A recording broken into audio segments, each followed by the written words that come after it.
ସେଠି ସବୁବେଳେ ଲୋକ ଗହଳ ଚଳ ବଜାର ସେଭଳିଆ ମ୍ୟାନେଜର ହାତ ପୁରେଇ ଦେଲା ମତେ କହିଲେ କାନ୍ଧରେ ହାତ ପୁରେଇଲା ଆଉଁସିଲା ଲୋକ ସବୁ ଦେଖିଲେନି ଶହ ଶହ ଏତେ ଯୋଉ ଲୋକ ଚାକିରି କରିଛନ୍ତି ପଚାରିଲେ ଯାଇକି ଆସନ୍ତା ବର୍ଷ ସେ ବୁକିଂ ହେଇଥିଲେ ଏଇ ଯୋଉ ଜୁନ ମାସରେ 2024 ଜୁନ ସେ ଆସିଥିଲେ 4 ଲକ୍ଷ ଟଙ୍କା ନେଇଥିଲେ କିନ୍ତୁ ଆସିଲା ବେଳକୁ ଯାତ୍ରାକୁ ଯେତେବେଳେ ରିହର୍ସାଲକୁ ଆସିଲେ ତାଙ୍କ ହାତ ଭାଙ୍ଗି ଯାଇଛି ହାତ ଭାଙ୍ଗି ଆସିଥିଲେ ତେଣୁକରି ସେ ଯେତେବେଳେ ରିହର୍ସାଲ ଷ୍ଟାର୍ଟ କଲେ ରାଇଟର ଡାଇରେକ୍ଟର ମନା କଲେ ଯେ ସେ ପାରୁନାହାନ୍ତି ନାଚ କରିପାରୁନାହାନ୍ତି କିନ୍ତୁ ନୂଆ ହେଇଛନ୍ତି ନାଚ ସେ କରିପାରିଲେନି ଆମ ଯୋଉ ରୋଲ ଦେଲେ ହାତ ବି ଭାଙ୍ଗି ଯାଇଛି ସେ ନିଜେ ପରିସ୍ଥିତି ନଥିଲେ ଯାତ୍ରା କରିବା ପାଇଁ ସେଠୁ କଣ ହେଲା ତାଙ୍କୁ ସେ ଯିବାକୁ କହିଲା ଗୋଟେ ଦିନ 2 ଦିନ ମାତ୍ର ସେ ଯୋଉ କହୁଛନ୍ତି 2 ଦିନ ଠିକ କଥା 4 ଲକ୍ଷ ନେଇଛନ୍ତି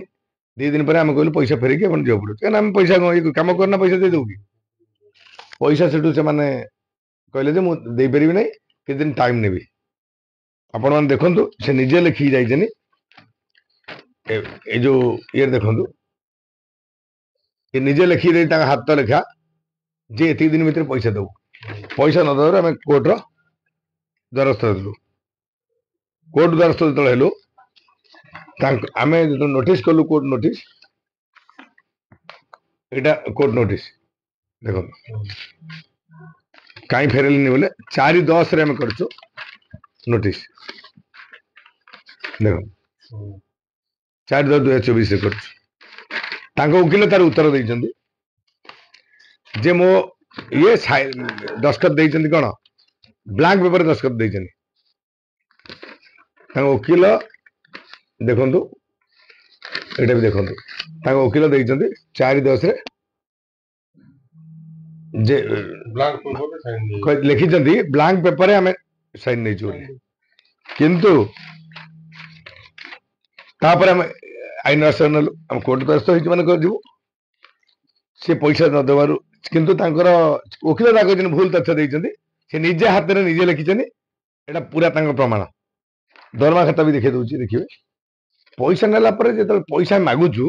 କୋର୍ଟର ଆସରୁ ସେ ପଇସା ନ ଦେବା ପାଇଁ ଏସବୁ ପ୍ଲାନ୍ କରୁଛନ୍ତି କିଛି ଆହୁରି କିଛି ଅଛନ୍ତି ସେ ବି ବାହାରିବେ ଆପଣ ମାନେ ଯେତେବେଳେ 3ଟା ପାର୍ଟି ରିହର୍ସାଲ ସେଠି ହଉଥିଲା 100 ଲୋକ ସେଠି ଥିଲେ ପଡିଆଟା କୋଉ ଘର ନାହିଁ ଅଫିସ ଆମର ସେଠି ପେଣ୍ଡାଲ ଦିହରେ ଅଫିସ ସବୁ ମ୍ୟାନେଜର ଷ୍ଟାଫ ସବୁ ଥାଇକି ସେ ଲେଖିକି ନିଜେ ଗଲା ଯେ ମୁଁ ଇଏ କରିବି ମାନସିକ 2 ଦିନ ମାନସିକ ନିର୍ଯାତନା ତାକୁ ଦେଇଦେଲେ ଲୋକ ଏତେ ଲୋକ 600 ଲୋକ କେହି ଦେଖିଲେନି ଯୋଉ 2ଟି ଲୋକ ଯାଇଛନ୍ତି ସେଇ ତାର ସାକ୍ଷୀ ବାପି ମାମୁନି ଇଏ ଗୋଟେ ପ୍ଲାନିଂ ରେ ଯୋଉମାନେ ପଇସା ନେଇଛନ୍ତି ଆହୁରି କିଛି ଅଛନ୍ତି ପଇସା ଦେଇନାହାନ୍ତି ତାଙ୍କ ନାଁରେ ବି ନୋଟିସ ଯିବ ମୁଁ ଆପଣଙ୍କୁ କହିଦଉଛି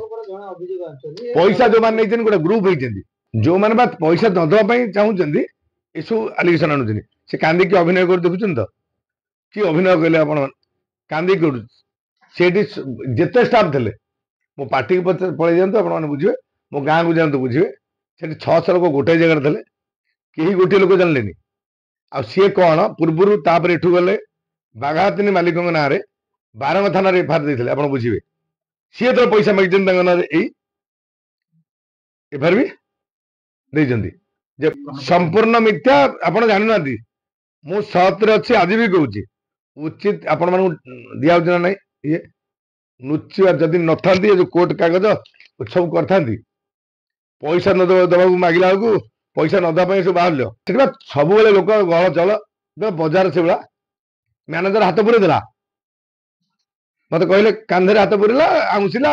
ଲୋକ ସବୁ ଦେଖିଲେନି ଶହ ଶହ ଏତେ ଯୋଉ ଲୋକ ଚାକିରି କରିଛନ୍ତି ପଚାରିଲେ ଯାଇକି ପଇସା ମଗା ଯାଉଛି କି କୋର୍ଟରେ କେସ୍ କରାହଉଛି ସେଇମାନେ ଅଭିଯୋଗ କରୁଛନ୍ତି ଆହୁରି କିଛି ଲୋକଙ୍କୁ ଯାହାକୁ ନ ରଖିବି